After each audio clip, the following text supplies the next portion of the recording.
medicine, psychiatry. There are anesthetists who have committed suicide.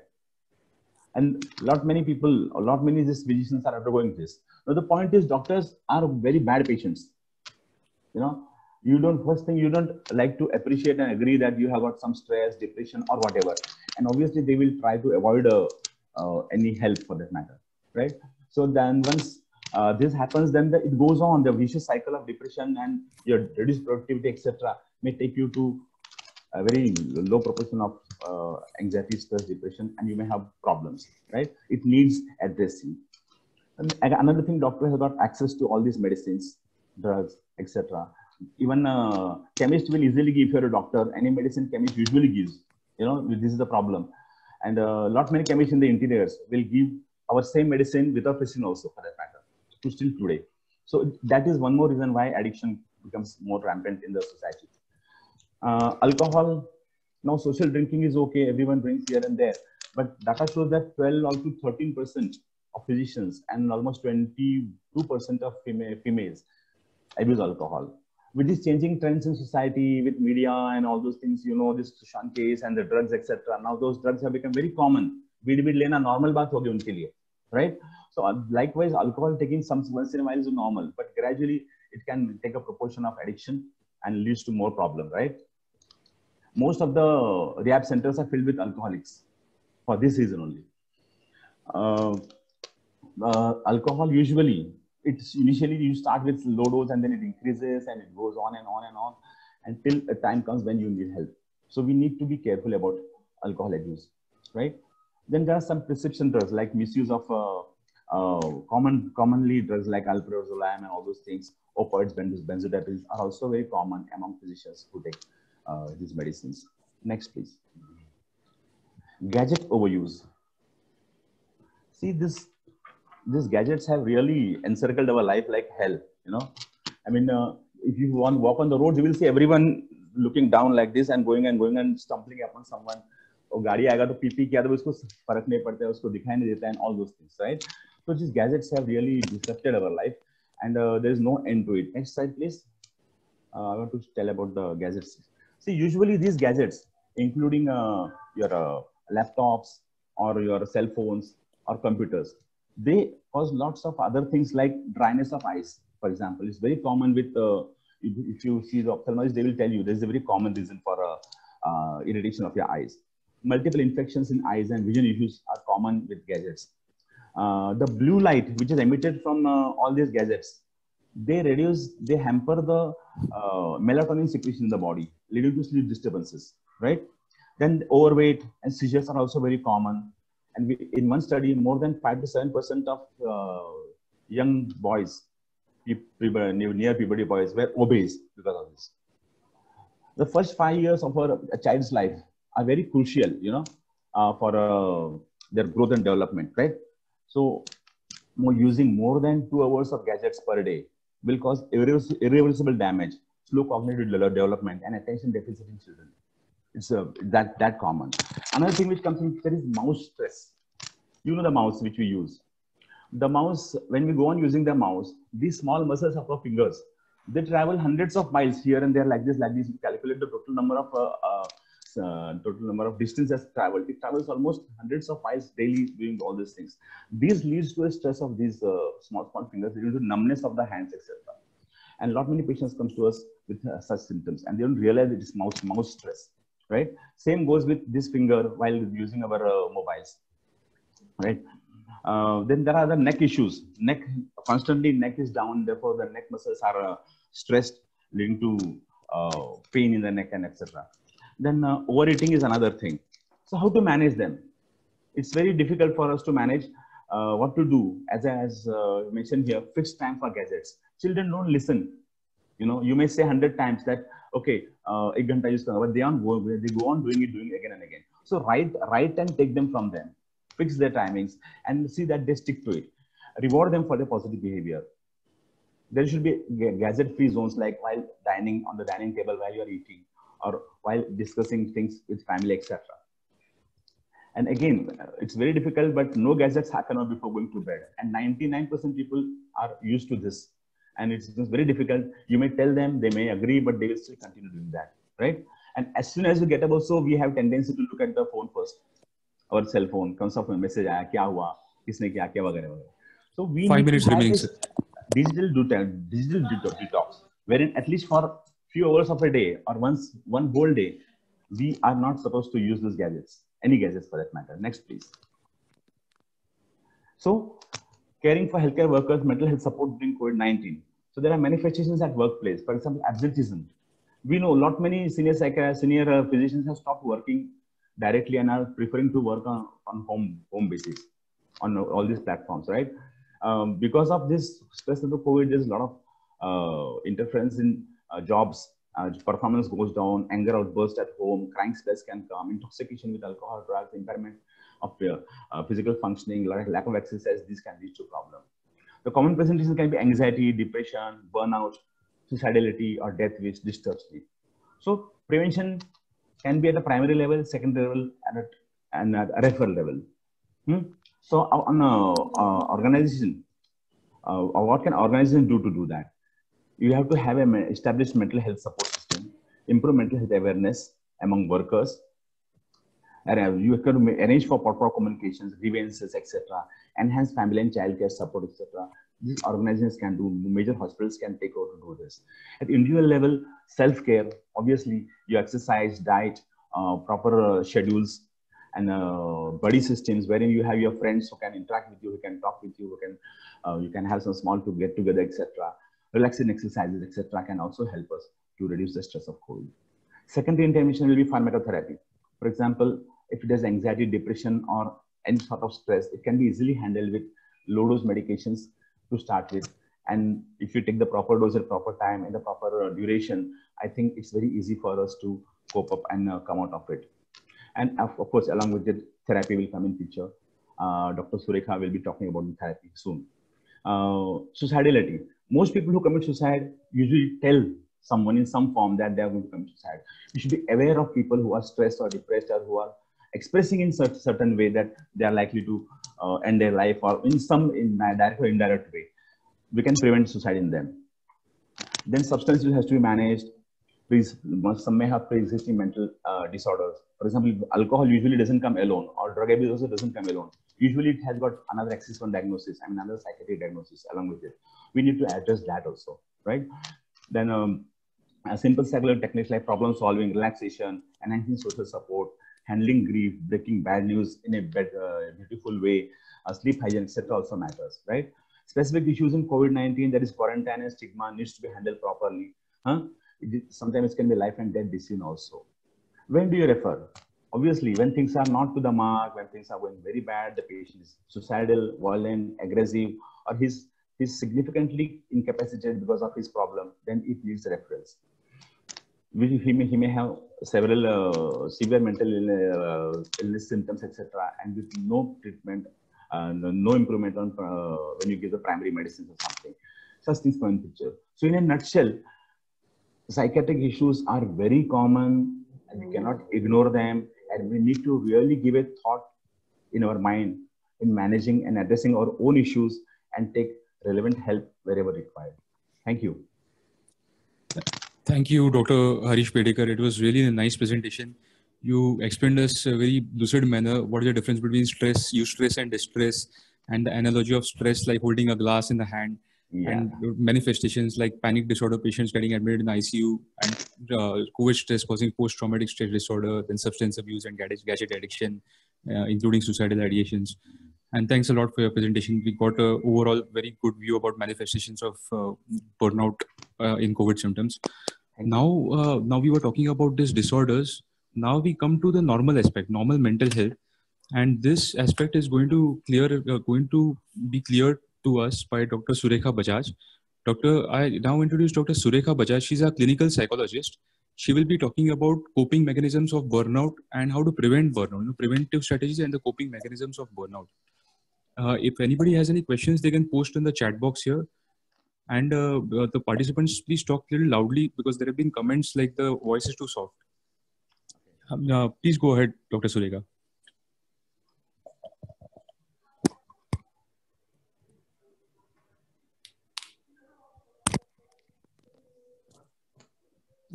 Surekha, ma'am.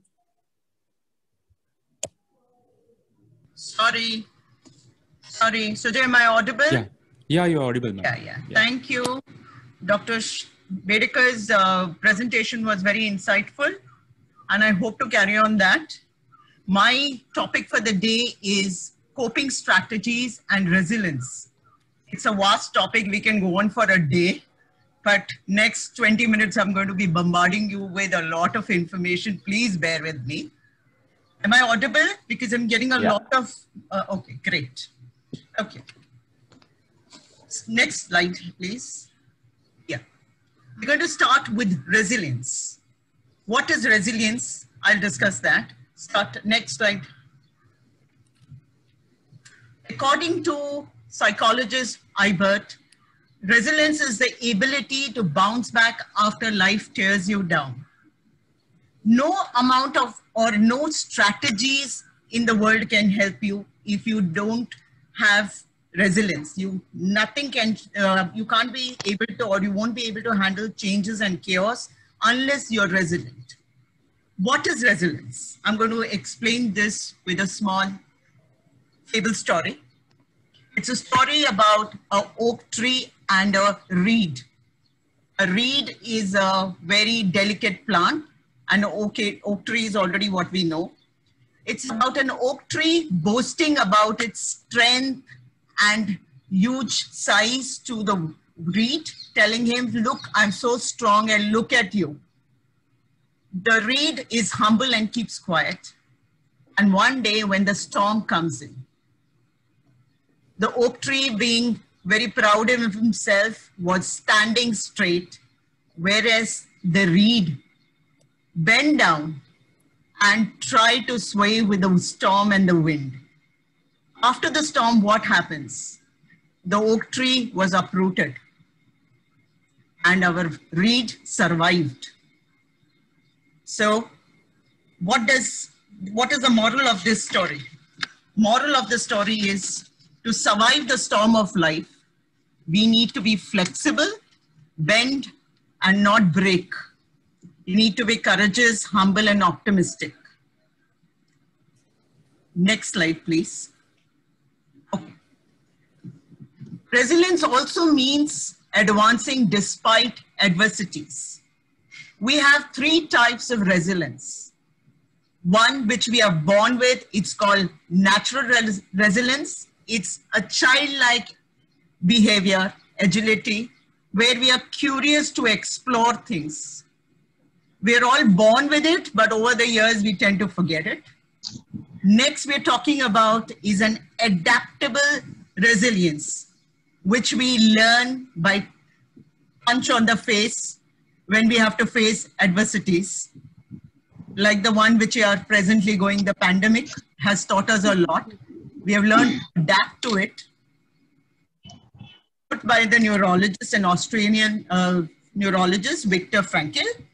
When we are not able to change a situation, we are challenged to change ourselves. Yes. The last, and the most important is restored resilience. Restored resilience is thankfully a learned resilience. We all can build and learn resilience. So today I'm going to be working on that aspect. This slide is about 6 domains of resilience, or 6 pillars we call them. The first one, vision. It's about the sense of purpose and goals. Its most and others domains are guided by all this main vision domain. If you don't have a vision, the next all fail. This domain allows us to be decisive and perspective when facing challenges. It helps us to stay focused. Next domain, composure. It's about regulating emotion. It's an ability to calm down when you're facing conflict. An example would be not wasting your energy on the trivial stuff like traffic jam. Those things we can't control, so we have to just be calm. Composure is important because we become emotional. Then it prevents you from thinking clearly. Next domain, reasoning. It's creativity and innovative problem solving. It's useful when we are facing challenges like one we are doing now. It's about taking actions ahead of time to prevent things from going wrong in the first place. An example would be visiting a dentist for a regular checkup to avoid root canal and other expensive procedures. Okay. Next, we go on to the next domain, the tenacity. Persistence is a key. Einstein points out the importance of persistence for success. He said, it's not that I'm smart. It's just that I stay with problems longer. You need to be willing to work hard to achieve something. Realize mistakes or hurdles will always crop up. Regulate them and take them in your stride and learn from it. This is called realistic optimism. Next domain, collaboration. Most of us are not able to function on our own. We need others. So we need to create network. It's a safety network for us and others. As Dr. Bedekar rightly put, we need to have buddies, groups or buddy system that works a lot. The last is a health domain. This domain provides foundation for your own resilience. So you can focus on your purpose, goals, and achieve larger goals. So I've covered all the 6 domains. To summarize resilience, we need to withstand, recover, and grow. Having a positive outlook, it involves desire to be open and adaptable and to learn and change. Without resilience, most of us will fail to handle the present scene that is going on, where we need to fight it out. And resilience is the main factor. Okay, next slide, please. Now I'm going to talk about coping with burnout. Coping strategies is what I'm going to take up. Next slide.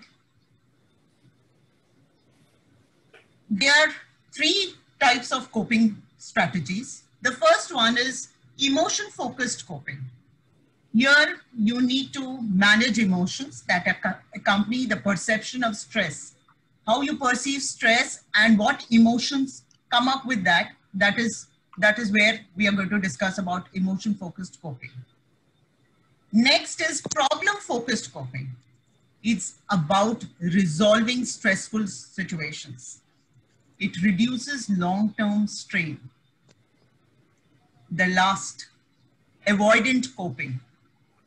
It's about distracting or distancing oneself from the problem, and it's considered a maladaptive strategy.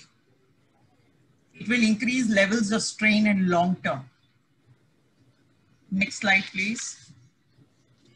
Our coping should match the kind of stressors we have. For example, if our stressor is controllable, then your coping should be problem focused, using your problem solving, decision making, seeking information, and goal setting.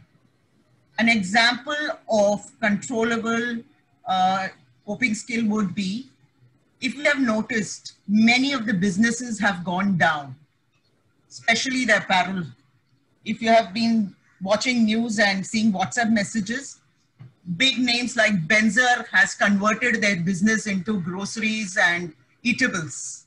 That is problem focused. Those are things that can be controlled. Next, we're talking about uncontrollable, things which we can't change. Here we are going to use a different coping strategy, that is emotion focused. Okay. Emotion focused, I would be harping on this, and this will be the main thing what I will be covering up in next 10 minutes. An example of uncontrollable emotion, loss of a close friends during COVID. So you can't do anything about it. You're going to use the following strategies to overcome that. Next slide. Am I going too fast? No, ma'am. Perfect. Okay. Okay, great. Okay. The first coping strategy is social support. Sharing, next please. Okay. Why do we need to have each other or share with each other? Sharing experiences helps us feel we are not alone and have support. It elevates suppressed feelings and gives you a chance to discuss what's bothering you. Having a listening ear can be comfort and can reduce a huge weight off your shoulders. Connecting with people who are empathetic, trustworthy, compassionate, and who validate your feelings helps you a lot. Like it's the same minds, people of same minds, it really helps elevate your stress. Next, please. Next support system or the coping strategy that I'm going to work on, reframing the situation. What do you understand by reframing? Reframing is constructive move from a situation which person gets stuck. There are 4 methods or techniques that I'm going to be teaching you all today on how to handle negative thoughts and emotions. They're short, but very practical. Next slide, please. Okay. The first technique is the things I can control. Right now, the world seems loaded with huge, major life-altering events. In such a state, it is very easy to enter a worrisome spiral. When we realize there are many things we can't control, what happens to us? We feel helpless. And whatever Dr. Bedekar has discussed, all those manifestations start. What we could do is, instead of getting into controlling things, let go of the stuff you can't control and start using your time to focus on what you can control. For example, on this slide, the center circle shows things I can control, or as a doctor, how you all can control, how I respond to others, whether I take protective measures to prevent infection, what information I give to others. This is in my control. So I need to focus on that. Things outside my control would be how government responds to COVID-19, how others are acting, they're wearing masks, not wearing masks, social distancing is maintained. I wouldn't know that. Whether someone with COVID-19 will die, someone losing their job, these are out of my control. And this is not something I should focus on. So the main focus should be on things I can control. When we see ourselves controlling things, then we are in a better space. We feel more relieved that things are under control. Next slide, please. The next technique that we are going to be learning is turning our negative feelings to positive or more stable ones. For this, we need to use realistic or logical thinking to deal with the same. I'll give you an example of the same. Next slide. If the problem is negative thought is my family will get the virus and die. Now the realistic thinking would be most people who get the virus recover. So that gives us some relief. Yes. Perfect. Next, I'm not working full time. I'm taking time to enjoy myself when so many others are suffering. This is a doctor's guilt or health professionals' guilt. Taking appropriate rest leads to proper care of patients after the break. This is what we need to tell ourselves. Okay. Next slide, please. 5 minutes more, ma'am. I may go to 7 minutes, looks like. Okay. Identifying the feelings. It is important to be aware of our own feelings. It helps us to avoid or resolve conflicts better. It helps us move past difficult feelings more easily.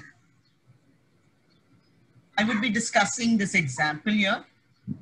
There are 3 steps to identifying the feelings. First is notice your difficult thoughts and feelings. Name the thoughts and feelings in your mind. Refocus on what you're doing. Here the person has already labeled her feelings. That is, I am noticing feelings of anger. The next slide, please. And here she's refocused it. And even though I am feeling angry, I choose to act on my value of caring by refocusing and engaging with my family. So what happens? All your negative thoughts are channelized in a positive way. Next technique, CBT. It's widely used therapy technique for dealing with anxiety, depression. What is the model of CBT say? Model of CBT works on negative patterns and distortions in the way we look at our world and ourselves. It says thoughts as if that what we perceive, not the external event, affects our emotions and behavior. It is your perception that brings in change in your emotions and behaviors and not the events. That is why when there is a stressful situation, we all react to it differently. It is how we manage these thoughts that makes a lot of difference. So there is a 3-step here also that makes it easier for you to manage these negative thoughts. The first step is identify your negative thought. Then you challenge it and replace it with something that is realistic. We look at this slide. There is some trigger that leads to the thought, I can't escape. These symptoms tell me I'm going to die. The moment you get this thought, what happens to you? You get feelings of panic, anxiety. There is an adrenaline rush, and you want to escape the situation or avoid it. How do we manage this? How do we change this? And where do we change? We change this at this second phase or at the first level itself, the thoughts. You change it at this level. You define them as anxiety-provoking thoughts, and it is normal to have these thoughts. So there is an acceptance and a definition. So by doing that, most of us calm down. So CBT is about how you deal with your thoughts or how you label alternate thoughts. That is what we call them, labeling or managing with alternate thoughts. Next slide. Okay. Since today we are having health professionals here, I don't need to tell them the importance of diet and sleep, but I just highlight with one sentence for each of them. A healthy diet will cause fewer mood fluctuations and overall happiness is seen. It improves your ability to focus. Next, same goes with the sleep.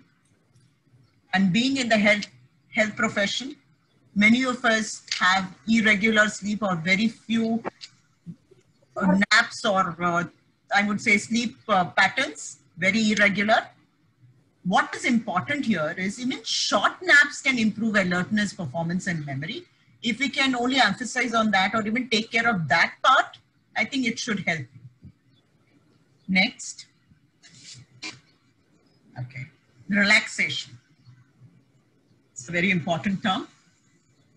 Psychological symptoms such as lack of concentration, worrying, etc. may respond well to these followings. First is the breathing exercises with visualization, or we call it visual imagery. Visual imagery is using all your senses to build images in the mind that your body feels as real and external events. It shifts or breaks you from the present stressful situation. It's like, for example, you're imagining your safety place would be beach. You close your eyes and imagine yourself to be sitting by the sea and experience and see things what you would see at the beach. That 3 to 5 minutes that you go through calms you down. It shifts you from the present scene of stress. And I would recommend an app called Headspace for it. Next, we're talking about muscle relaxation exercises. Something called Jacobson's progressive muscle relaxation technique that helps us to relieve tension in our body. It's quite a famous one used all over the world. You can surf and check on that. Next one is mindfulness. What is mindfulness? Mindfulness is being okay with what you have and being in present. It is like living one day at a time and not thinking about future and causing anticipatory anxiety. So mindfulness is very useful for people who magnify issues. Next, we all know the importance of yoga. Next is activities that require concentration. Games like chess, jigsaw, reading, painting, all these also help us to relax. Even your physical activities, swimming, running, badminton, and the situation is bad that we can hardly do any of those physical activities and we have limited activities. So that is one drawback we have of the present scenario. Next slide, please. Okay, the slide itself tells you the importance of exercises. It helps us release endorphins and lower cortisol levels, which are very important for mood stability. Next, we're talking about breathing exercises. Whenever we are anxious, we take incomplete fast breath. Oxygen doesn't reach the brain and we get into the fight, flight, and freeze mode. The deep breathing helps us to relax, reduce tension, and relieve anxiety. Apart from that, it improves the blood flow, immunity, slows down your heart rate, balances your hormones. Again, the cortisol levels go down and endorphins increase. The main key over here that you need to understand is take deep breath and exhale very slowly. It should be just the opposite of what we have during hyperventilation. Now, these apps that you all can look into, or I would first suggest what kind of breathing exercises are good. There's something called abdomen breathing, alternate nostril breathing, breath focus, long exhale. These are very beneficial. And the app which I would recommend is Breathe to Relax. Next slide, please. Yeah. Humor and pleasurable activities. How does humor help us during stress? It functions as a distraction, interrupting the chain of negative thoughts that we are going through. It shifts the focus of attention away from self to others. And again, the laughter releases endorphins, which we all know. So that is the beneficial of humor. And pleasurable activities is anything that will keep you occupied and gives you happiness. That is the pleasurable activities. Okay, to end my talk, the acronym Cope with COVID is well explained.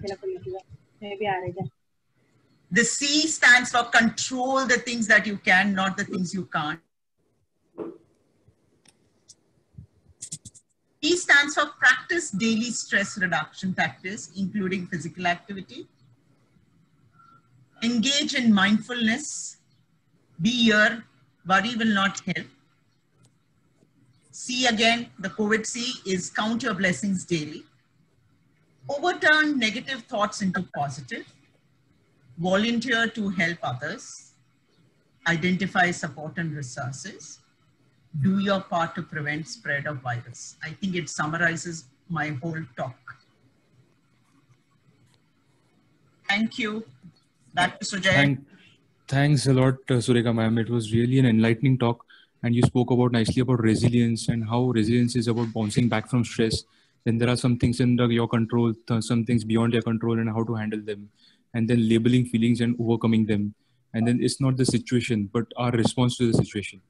And then different techniques like deep breathing and exercises and different apps that you mentioned. And really thankful to you, ma'am. And with this, we come to our end of our sessions. And let's begin with question and answers. Now, first question, now we got few questions during our registration and on our emails. So first, let us take those questions and then we'll take audience questions. So first question to Dr. Jyoti, Madam, Jyoti Sangle. Madam, how is the family of healthcare workers facing impending burnout affected? And what can how can healthcare workers support each other? Can you throw us a light on this topic? How can the family of healthcare workers facing burnout how are they affected, and how can healthcare workers support each other? So I'll take the first. Good afternoon. Am I audible? Yes, ma'am. Okay, so I'll take the first question first, that how are the family members of the healthcare workers affected? So I think the first thing we need to understand is that the families of the healthcare workers actually know the ground reality of the work atmosphere of the person who's going into the field. So they kind of know that the risks they are being exposed to. They also know maybe the loopholes in the infrastructure, if any, and also the risk of infection. So the three factors together very correctly stresses them out. Also, the risk of maybe they could be infected after this also is a factor. The overburden of work on them is a factor. The fact that they may have to be the single parent, which can lead to parenting stress, is also an additional factor. What also could be contributing is, in many families, both partners are healthcare workers. And with the lockdown and with the restrictions on movement, getting help for the other members at home is also a problem. Plus the online school. So the mental health of the family members of the healthcare workers is equally affected. Also, there is this brewing stigma and harassment which was more earlier and less now, that as Cheryl also mentioned, that they could be a source of infection to the building people or to the housing societies, because of which earlier we had incidents of them being evacuated from their residences. So all these factors lead to a lot of stress in the family members of the healthcare workers. How do we help them?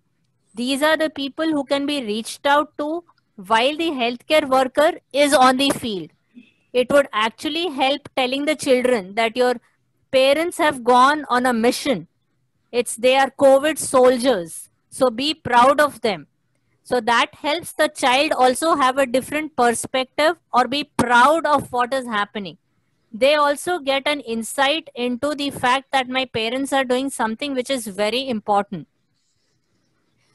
We as the people who are at the others can reach out to the family members, be supportive, check on them continuously, periodically, rather than outcast them. As healthcare workers, we can support the other families of the other healthcare workers. Our families can be made to support the families of the other healthcare workers. The families of the healthcare workers can be put across to support groups which are now in action, which are helping healthcare workers and also ex-COVID patients, family members. I hope that answers the question. Yes, and the second thing which you asked me was, how do healthcare workers take care of each other?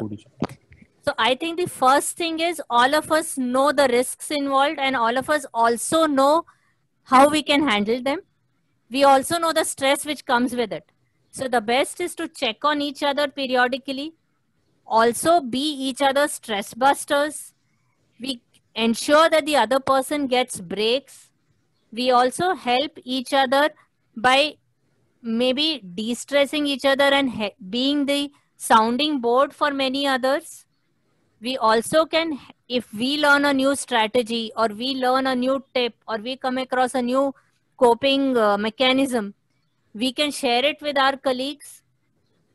We can also, like this is the first initiative the hospital, our department has taken, where we can reach out to our colleagues and say that we are always there. And this is a phenomenon which is very known, normal, natural after 9 months of pandemic. So accepting it as a thing which is natural to happen will help us cope and help each other cope. Yes, ma'am. Very nicely explained, ma'am. Actually the family members are suffering, but in a way they are very happy. Like children are very happy that they may not be real life superheroes. They may not be Batman, Superman, but their parents are the ones who are saving the world. And also the children, a lot of children these days they aspire to become doctors, looking at their parents. Yeah, that's an advantage. True. Yes. Then second question, kindly mute the participants. Participants, kindly mute yourself. Second question to Dr. Bedekar, sir. Dr. Bedekar, what are the Dr. Bedekar, sir? Can you hear me? Yeah. Yes, sir. So, what are the psychosocial, psychosomatic manifestations of burnout? Can you enlighten a little about that so we can know about the warning signs? Like we discussed about the mental aspects. What about the physical aspects? What are the physical aspects? Okay. Are there any psychosomatic symptoms? Yeah. And also there have been reports about. Also, there have been reports about self-harm in healthcare workers. Can you enlighten about that also? Last one, what you said? Last one? Self-harm among healthcare workers. Okay. For the physical manifestation. All these physical symptoms which people get, they come in the category of somatoform disorders, right? Yes. Now, somatoform disorders are a group of psychological disorders where the patient experiences physical symptoms, but these physical symptoms are inconsistent or cannot be explained by general medical condition or in neurological condition for that matter, right? So there are a few types of somatoform disorders like hypochondriasis. Second is conversion disorder, pain disorders, body dysmorphic disorders, etc. These come in the form of physical symptoms of anxiety like chest pain, stomach upsets, back pain, neck pains, eye pains, headaches, which cannot be explained by all investigations or all these things. Right? There's one 16-year-old comes who with a symptom suggestive of COVID, and he has extreme psychological distress because of that. Now they did the investigations, and he is not COVID. His investigations are normal, but still the fact that he's not going away from his mind that he's having COVID, and he goes on brooding with all these symptoms, and he has to be then admitted almost and treated with psychotherapy and medicines and antidepressants and antipsychotic medicines to get relief. This is what happens usually after getting extreme such things in somatoform disorders. So in general, what happens, people are not ready to accept stress, So the unconsciously, the stress gets converted into somatic symptoms. So you will find it across people who are having almost headaches, and it's very difficult to say that I'm stressed or I'm mentally ill. But easy to say that I have got physical symptoms, I have got a headache, treat my headache, etc. So it's a natural way of the nature to transport those symptoms over there. Rehearsal, self-harm, and all those things. There are certain patients who fall in the category of borderline personality disorders or antisocial personality disorders who have this tendency to self-harm themselves. And during COVID time, such patients find it very difficult to cope up. And the best way to do is to then, either harm others or self-harm. That leads to more complications and problems in that. They need their, addressing it properly, giving them medicines, giving them mood stabilizers or other medicines for that matter. That's how it goes, right? So anxiety, depression, chest pain, stomachache, headache, giddiness, all these things can come in somatic symptoms. Absolutely, sir. Right? So the way, exactly, sir. So nowadays there is a symptom called somatic symptom disorder, wherein you get only somatic symptoms elsewhere, but it is not explained by other major psychiatric disorder diagnosis or even physical diagnosis for that matter. So we have to address them in a proper way to manage it properly. Right, sir. Very nice, sir. So for example, the child doesn't want to go to school. He won't say that he doesn't want to go to school. He will say, I have stomach pain. Exactly. Or I'm not feeling well. Yeah, so then they somatize rather than verbalize. Yeah, yes. So that is a very nicely enlightened, sir. About it. Thanks a lot. Yeah. So next question to Dr. Cheryl. Cheryl, ma'am, can you hear me? Yes. Yeah, ma'am. Do you see any gender differences in the incidence and prevalence of burnout among healthcare workers? And also, do you see any age differences? Is age a factor for the burnout? Thank you, Sujay. I think it's a very, very important question. And when we were preparing for this webinar, I mean, though we know about burnout and all those factors, when I was preparing for the burnout, I did a lot of research for this webinar. And surprisingly, I found there was a recent study, 2018, published in Occupational Health for healthcare workers in a journal, which says that in men, so there is a difference in the presentation of burnout in men and women. And what is the difference? So younger doctors or younger healthcare workers, that means till the age of, let's say, 20 to 35, experience burnout. And as they grow older, the burnout reduces. I have some theories to that of my own, but I'll talk about it a little later. And in women, it's a bimodal approach. So women between 20 to 35 have a higher incidence of burnout. And then from 35 to 55, they're okay. And then post 55, again, they have a higher surge of burnout. And the reasons given is when a young men, like, we have a lot of young resident doctors probably on this webinar. So between 20 to 35 is when they leave their cocoons of their home, get into a college where they are doing professional mastery. So you're studying hard, you're working hard to, gain knowledge in what you want to do. This is what you're going to do. You want to set your home. You want to make sure of your finances. So that's going to, cause you burnout because you're overstretching or burning the candle at both the ends. As men grow older, they get partners who share the burden with them, and they achieve mastery in their, field of expertise, whatever they are doing, and then their burnout reduces. In women, 20 to 35 is the age, like the men, where they are focusing on professional mastery, but also at that time of reproductive health. So not only are you focusing on your professional mastery, but also on your family. So you're a childbearing woman, you're trying to manage your family, you're trying to manage your work. So balancing both these things. You are most of the time, women are the primary caregivers in the home. So even if it's a professional, both the husband and wife are doctors, both of them have equal important practice, or both of them are nurses, or whatever profession you choose. The women will tend to push a little bit more at home, so that causes a burnout. After 35, the children are a little bit more older. You also achieve mastery in what you're doing, so your burnout chances reduce. Post 55, when you become menopausal, there are a different set. So you're already achieved professionally, you're doing fine, but because of your menopausal symptoms, you're more prone to develop burnout. You can experience.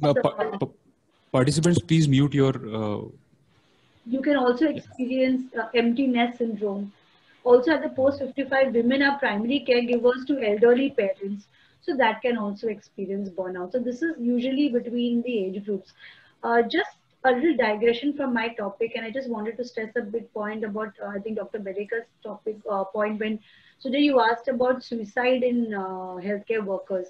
And I think all the, professionals here will agree that we are seeing a surge in suicidal ideations and death wishes, not only in the general population, but much, much more in the healthcare workers.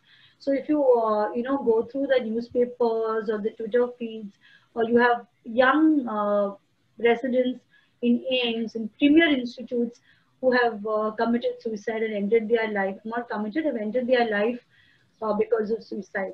And what happens is, if you have a vulnerability to develop to depression or anxiety, and this added on stress of the COVID just kind of breaks you. So you have low calcium or low vitamin D and you fall down, you have more chance of a fracture.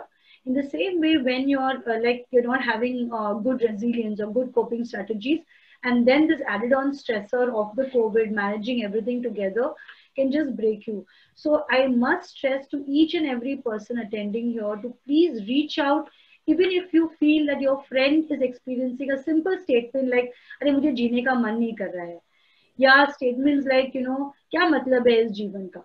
We might just take it as कुछ नहीं यार, देखना चल movie देख लेते हैं, या तू एक भाग ले and things will become okay.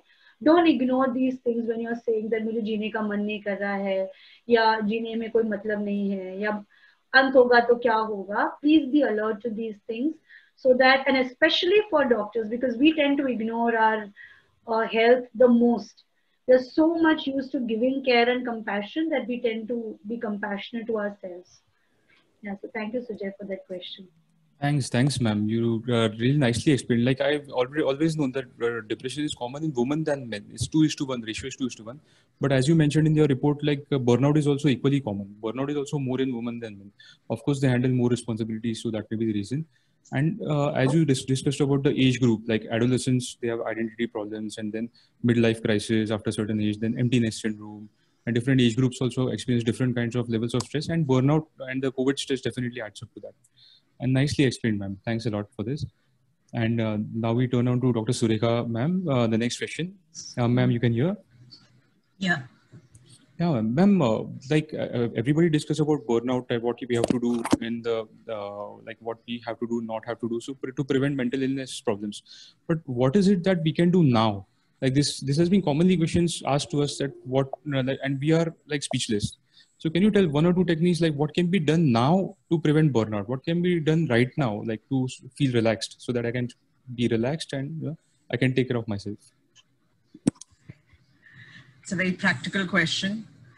Basically, when we are working in the hospitals, we are wearing 2-3 masks. We are already breathless and also having a burnout.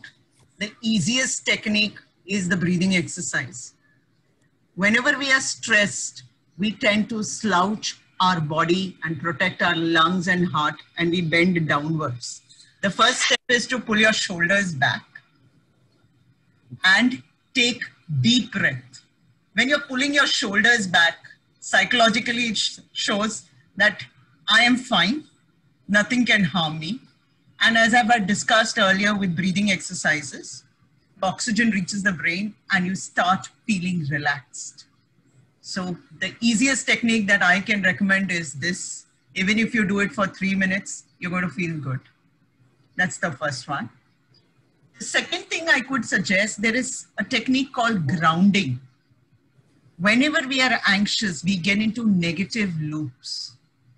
We get into our own thought processes. Now we need to come back to reality. So grounding technique would be coming back to present. The first thing to do is just put your feet down on the ground. And it's this game that you can play with yourself is called 5-5-5 game. There are 5 things in your environment that you can see. You can name those. That means you're being aware of your environment. Next, you could have 5 sounds that you can hear in your environment. Yeah, it's going to be difficult in the ICU, but we can try. Next would be 5 parts of the body that you can feel. So you're in touch with your surroundings, your sense of smell, and touch. Touch could be wiggling your fingers or rotating your wrist. Yeah, that is what Dr. Cheryl is showing the demo of the whole act. These grounding techniques, though may sound very silly, but are quite helpful. It breaks the link from the negative thoughts and brings you into the present state. Yes, Sujay. Nice, ma'am. Very nice. So actually, we have to take ourselves away from the stress. So this activating other senses, maybe tasting something, hearing something, or seeing something good, actually, and grounding techniques, and these are all divert us from the stress and relax us. So very nice, ma'am. Thanks a lot. Now, let me come back to Sujay.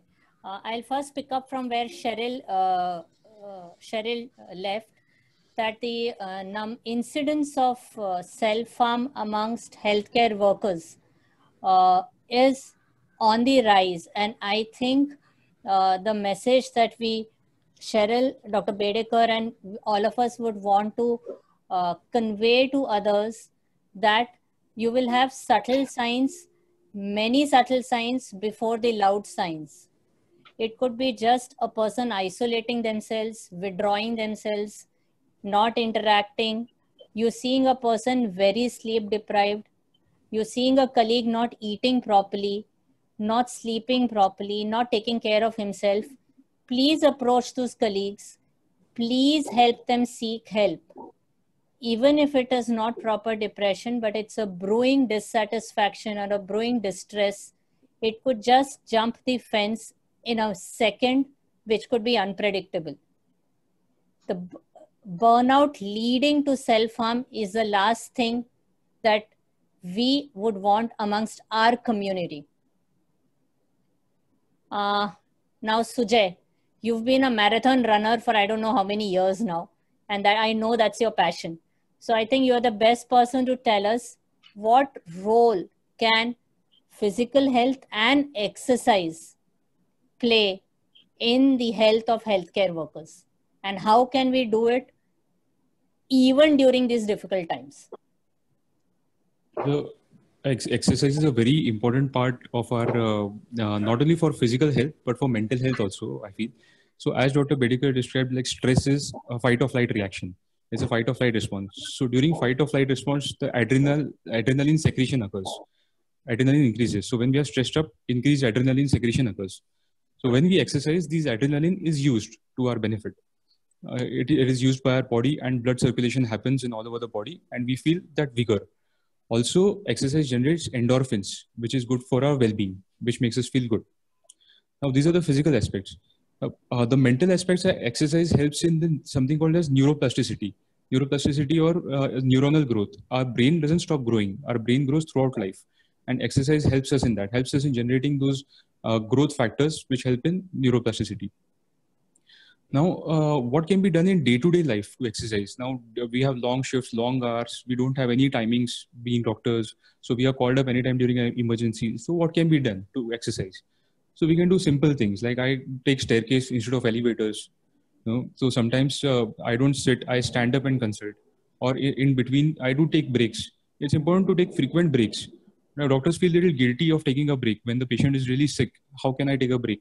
But it's good to take a break, take a walk around a hospital or take a walk around in a compound and come back again. Because once you generate your energy, you can treat the patients better. If your energy levels are good, you can actually treat the patients in a much more healthier way. So I think that exercise is, and in nothing specific we have to do, not that we have to sign up for marathons or some cycling exercise or join a gym. Now gyms are closed, but in our day-to-day life only we can do our exercise, taking stairs, just, simple push-ups, simple sit-ups, simple crunches, can be done in a hospital parlor, can be done in the hospital itself, taking a walk, simple things. Sujay, Thank you. what I wanted to add was, with respect to exercise, in Bombay, as you know, everyone goes early in the morning for work and comes late at night. So exercise is never a priority. Yes, sir. Right? So unless we give priority to it, Absolutely. we won't exercise. Absolutely. So, and you have Absolutely. to tie the exercise with some activity. For example, I won't take bath unless I exercise, or Right. I won't do this unless I that way. So that Yes, way, sir. I think we will put a habit of even 5 to 10 minutes exercise makes a hell of difference. Yes, sir. When I go into clinic, I walk to my clinic. I don't take my car to clinic. I walk to my clinic. Right. So while coming So back, exercise is a priority basically. Right. If you put that as the first top priority of your life, you'll definitely do it. Otherwise, you have multiple reasons to avoid it. Arey, kaam pe jana hai, time nahi and all. Right? Yeah, absolutely. Okay. Thanks, Sujay. Thanks, Dr. Bedekar. Yeah. Dr. Khanna, can we have you? Yeah, certainly, ma'am. Yeah. Good afternoon, sir. Good afternoon, Dr. Sir, a small input from your side.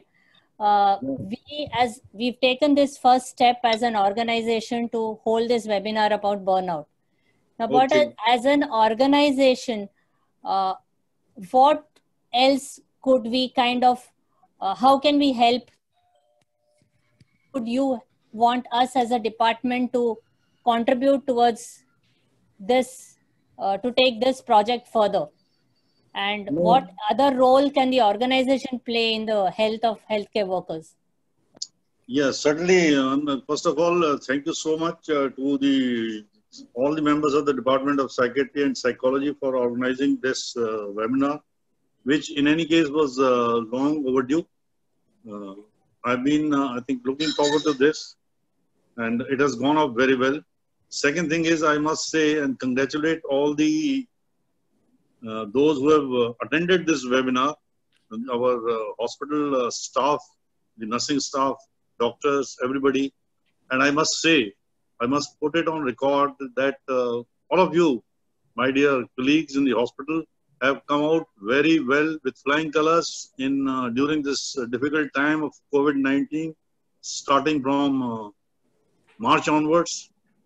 We have looked after significant number of patients. Our success rate has been good, and it's credit to all of you. Kindly, you can take a lot of pride. But at the same time, I will request that what has been discussed in today's webinar, kindly take these messages home and implement that, particularly on the coping strategies, being a support to each other, forming support groups. And as far as hospital management is concerned, I personally feel that we must form a group in each department, area of functioning, like be it wards, COVID wards, ICUs, CCU, other places where by rotation we take up the leadership role, speak to our colleagues, look for that what we can do to help them if there are any early manifestations of stress, as has been brought out by all the very, very eminent speakers. From the hospital side, provision of, say, the rota system has already been implemented in a way and manner where there is a certain gap given to the healthcare professionals for recuperation and building up their emotional health, being with the families, sorting out certain problems related to families, provision of liberal, say, quantity of personal protective measures, and looking after in case there is always a fear that as a healthcare worker, I may get COVID-19, I may get the disease. All the cases have been looked after by the hospital. That is, has been the mission with the hospital, that anybody who gets affected by COVID-19 in the line of duty, we are going to look after them. And I think till now it has been done. We continue to want to do that.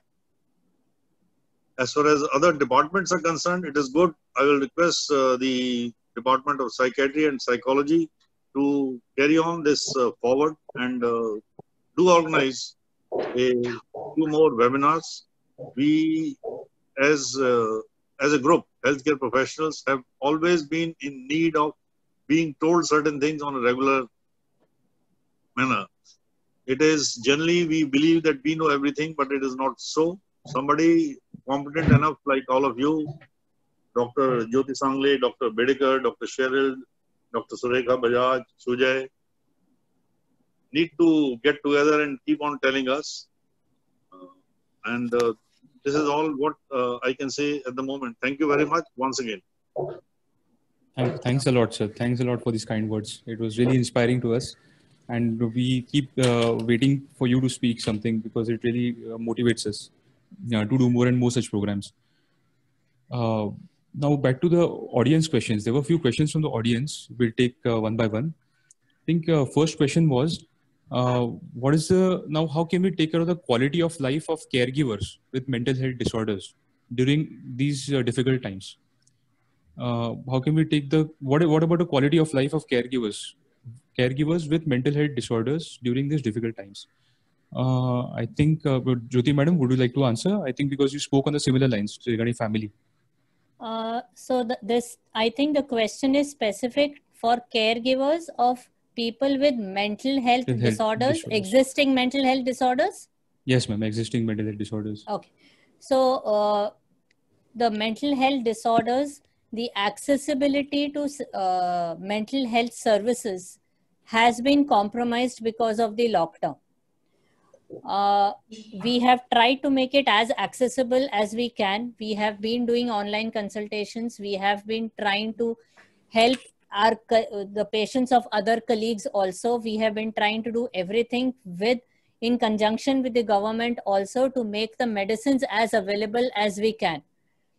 In spite of that, the lockdown has definitely led to an flare up in the mental health disorders and also accessibility to mental health professionals. So the caregivers have had to bear an extra load of mental ill health along with the existing COVID load. I would say the best we can do is to support the family also, take all their calls, answer all their calls, help patients of our colleagues also as much as we can. Also, they need to be, because they're already aware of mental ill health, they can be made more aware of it and sensitize them to recognize symptoms in people around them. So they Right. can help people seek help before it develops into a disorder which would require more serious intervention. Exactly. So because caregivers do a most important job of giving the medicines to the patients, Correct. taking care of the health. So they are Yes. more likely to go under burnout. Yes. So we have to take Yes. care of them also. Yes. So there was another question for this one for Surekha madam. Ma'am, are there any apps for visualization techniques? Yeah. Are there any apps for App, visualization? yeah. Sujay, it's Headspace app for visual imagery. Headspace app. Yeah, there is one general My Wellbeing app. Right. The third app I know of is something called Calm. Right.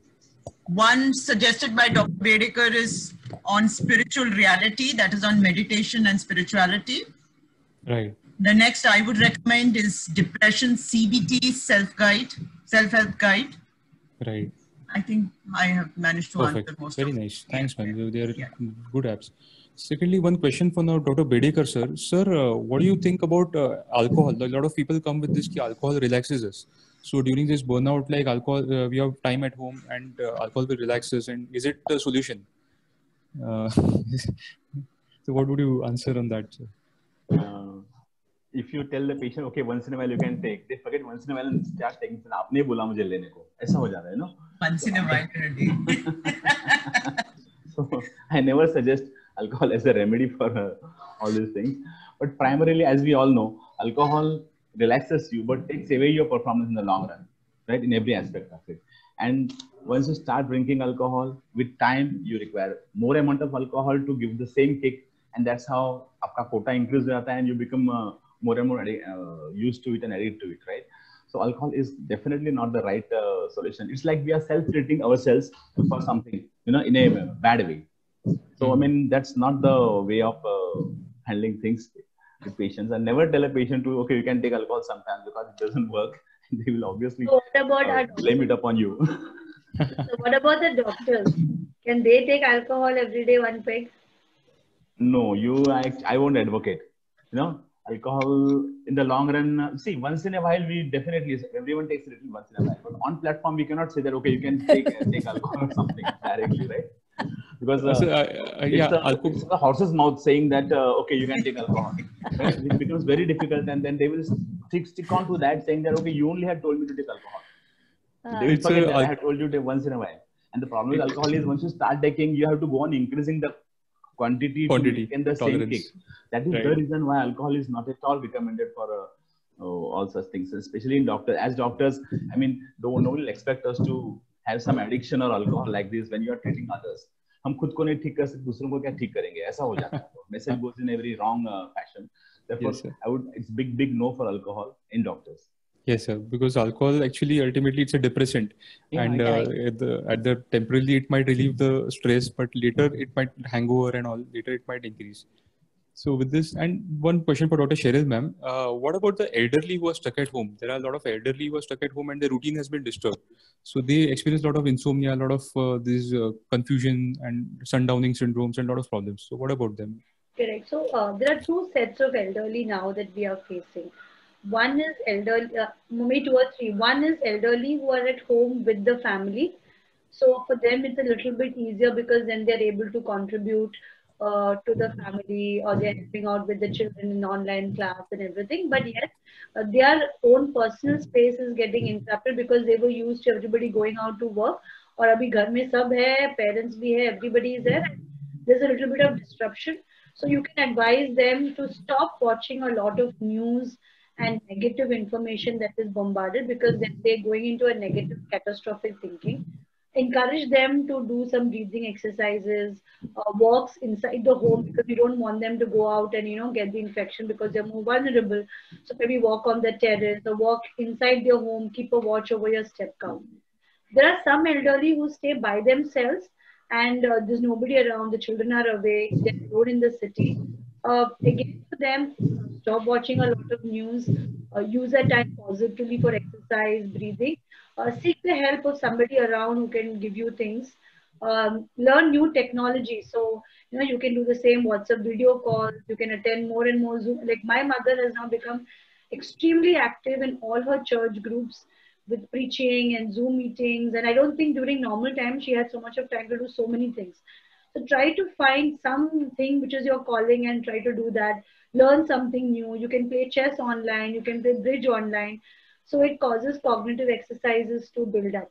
A certain set of parents really struggle because the children who are away have come back home and now they're behaving like children. So they're expecting to be given the coffee, chai, everything at home in their hand, and parents are not used to it. They're used to the children being away and doing their own routine. So at that point of time, maybe discussing with the family and saying everybody has to contribute and you need to kind of, set those benchmarks is very, very important. I think there was a question from a nursing, I think Anumol had a question. Yeah, I think Sujay should answer that. Yeah. What advice can you give nurses while they're at duty for exercise is what they're wanting to know. Okay, so while they're at duty, little bit time they get, suppose afternoon time they get where they don't have to attend the patients, they can take a small nap. Taking a nap also energizes a person very nicely. Basic exercise they can do, they can just walk around in their vicinity, just simple push-ups if they do in their rooms, that would be good. Instead of sitting for long hours, they can just stand up and do the writing work if they have to do any writing work. They can do deep breathing exercises as Surekha ma'am suggested. They can do those grounding techniques as ma'am had suggested.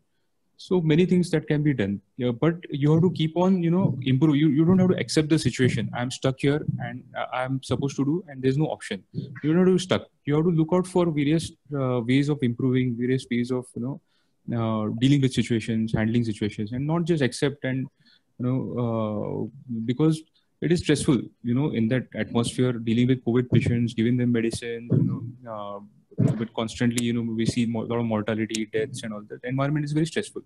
So, but frequent breaks every 1 hour, once in 2 hours, very necessary. So we have to take care of ourselves ultimately.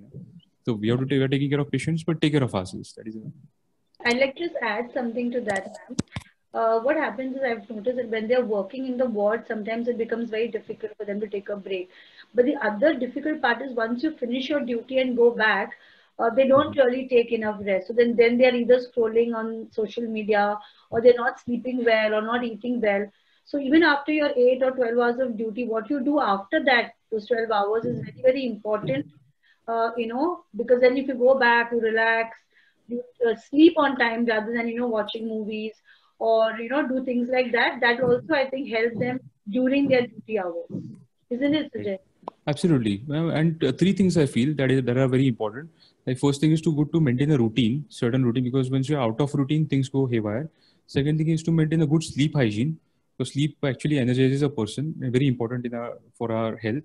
And third thing is, even though it's physical distance, there should not be any social distance. Physically, we're not allowed to meet each other, but socially, people should interact with each other, and that is really good stress buster. So these 3 things I would like to highlight. And somebody had suggested on the chat about the music therapy also. Like it's a good suggestion, yes. Music therapy. So Surekha ma'am can suggest about music. Yeah, I usually recommend music therapy. You can record all this, whatever, violence and all those things, and play it all to all the hospital. It will really be a healing thing, I think. Dr. Vivek Joshi, I think. And he plays good violence. I'm just very relaxing and hearing him. He has done on various platforms, I think. And such music therapy to our patients will be of great help, I guess. Absolutely. So it said that classical music actually increases the IQ of children. Exactly. And it relaxes you. There are various ragas for various emotions, right? So I think if we have 10-15 such ragas who are healing and be played around in the hospital, I mean, it is going to be an additional healing formula for all our patients. Exactly. It's a good suggestion. So we should keep this music on in the hospital in the background. Yeah. And I think we should take our we should end this session with a takeaway message from each of us. Yes, Sujay, you So- should begin. I'll begin with the takeaway message. Yeah. I think that there's a quote like, "Who will watch the watchmen?" You know, so we are the watchmen. So we should. There's nobody to watch us. We have to watch ourselves. So if we take care of ourselves first, we can take care of others. So all healthcare workers, this is my message to you, that you should first take care of yourself, and then you can take care of others. So please don't neglect your own needs, even though you know that others' needs are important. Yeah, I would like Surekha. to say, yeah, sorry. Yes. Surekha ma'am, I think after that. Sharon ma'am. So. I would just recommend whatever I have taught you all today, the coping strategies. I want you all to develop a resilience like that of the reed, where you can adapt to adversities. That will be a good thing. Adapt to adversities. So, Cheryl ma'am. Yes, ma'am. I know to understand that spend few moments on a daily basis to figure out what are my triggers and what are my stressors. My triggers and stressors may be different from yours. So each one can spend few seconds introspecting. What are my stressors? What are my triggers? What are the reasons that that is causing me burnout? Learn to accept the things that we can't change and adapt to the current situation. It's not going to go away. So we need to adapt to the, like Dr. Khanna said initially, that we thought it was a temporary thing, and almost the year has come to an end, and we've come to almost November. And so we don't have to learn to adapt to this. And we have to work on things in our control. Especially women, we have to realize that we are not super women, though we love to be called super women and want to carry the entire burden of everything on our shoulders. We need to realize that we need to delegate our work, share responsibilities with everybody. I always say this, we are so bothered about everything being perfect. Our children want more happier mothers rather than perfect mothers. So we need to kind of take care of ourselves also during this difficult time. Dr. Bedekar, sir. Yeah. COVID has come in our life like many other pandemics which have come before, It has come to teach us something. It has really helped us to cope up well. We are on a very higher level of coping and our abilities at this point of time with COVID. And God forbid, if another COVID comes, we are much more capable of handling it. Everything changes in life. Everyone has to adapt, adjust, and go ahead in life according to the situation, circumstances, and time, right? So we have done our best. We are doing our best, and for the next coming years, we have more beautiful strategies for managing various other things will come in our life, I feel. Thank you. Thanks, sir. Thanks. Jyoti man. I would say that this has been an attempt from our department to highlight the phenomenon of burnout, which is catching up in all healthcare workers. We've tried our bit. We would want all those attending to please spread the message around that we as a department, as mental health professionals, are always available to each and every one. I, as the head of the department, commit on behalf of all of us that we are committed to this endeavor of attending to the ongoing and impending burnout in healthcare workers. Let's all be mental health soldiers. As Cheryl quite a few times says, that you can't fill glasses out of an empty jar. So if we are burnt out, we can't help others. Let's spread this message amongst all our colleagues and help each other. Absolutely. Thanks, ma'am. Dr. Khanna, Very nice. Dr. Khanna, are you there? Yeah, I'm still there. Sir, how can I leave? Such a interesting webinar it has been. How can I leave? One Sir, cannot we leave. would want you to give us a takeaway message before I conclude this session. Yeah, certainly. I will say that first of all, all of us must take pride as healthcare professionals in what we are doing, because what we have done is something extraordinary, something which nobody else could have done as far as COVID-19 is concerned. But yes, with this onslaught of COVID came multiple issues, multiple problems, and we should be aware of it and be very, very, I think, careful to take measures, analyze things and take measures so that we don't succumb to it. And if we feel that there is a help needed, help required, we must seek it out.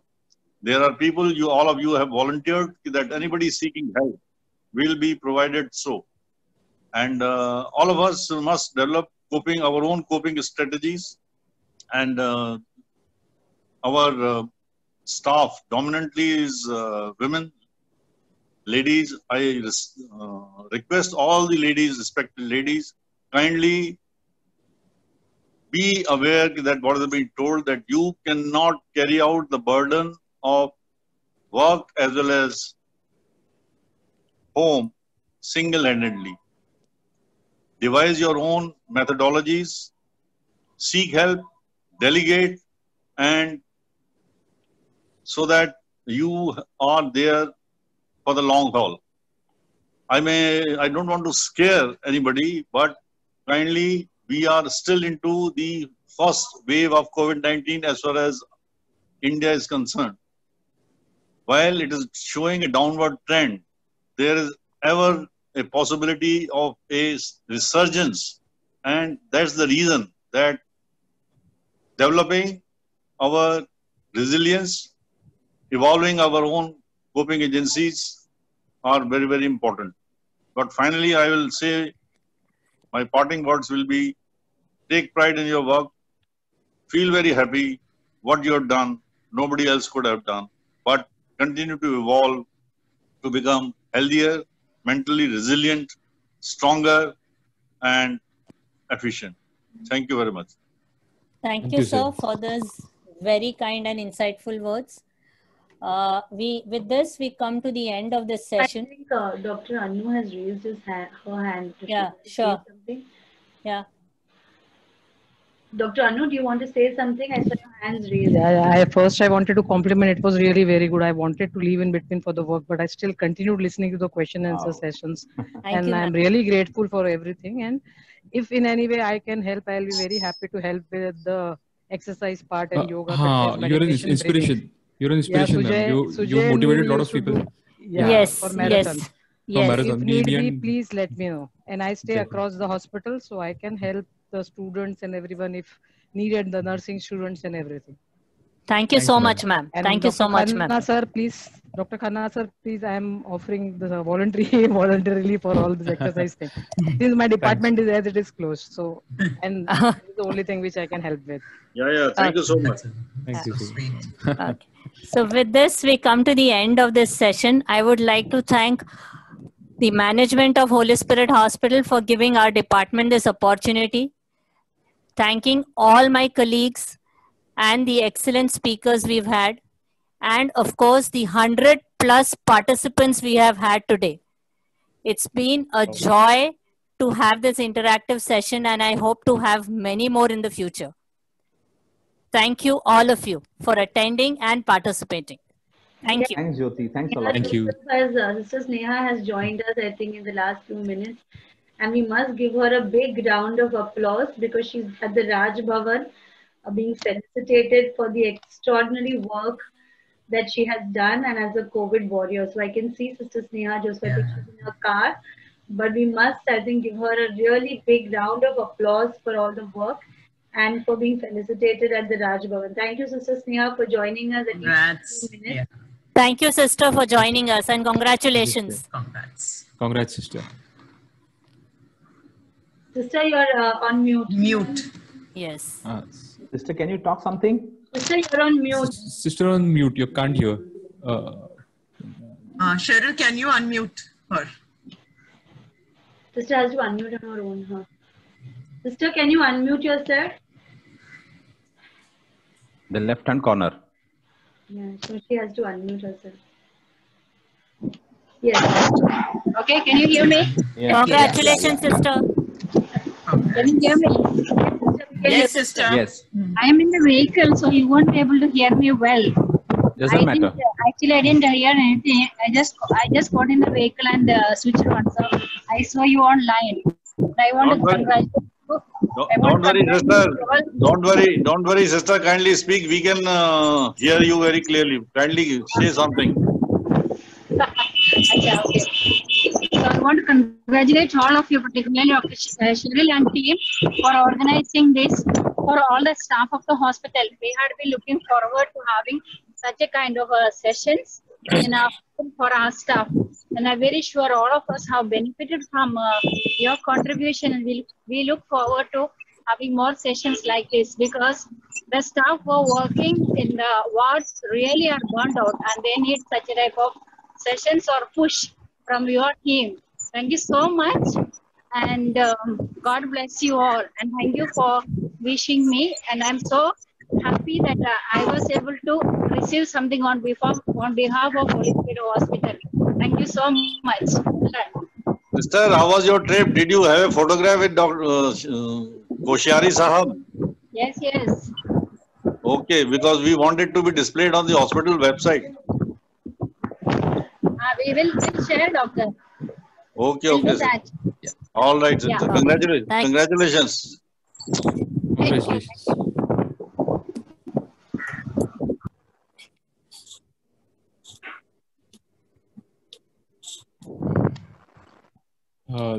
Thank you all. Thank you, ma'am. Before we go, Yes. as sister said, all the sisters and nurses are burned out or something.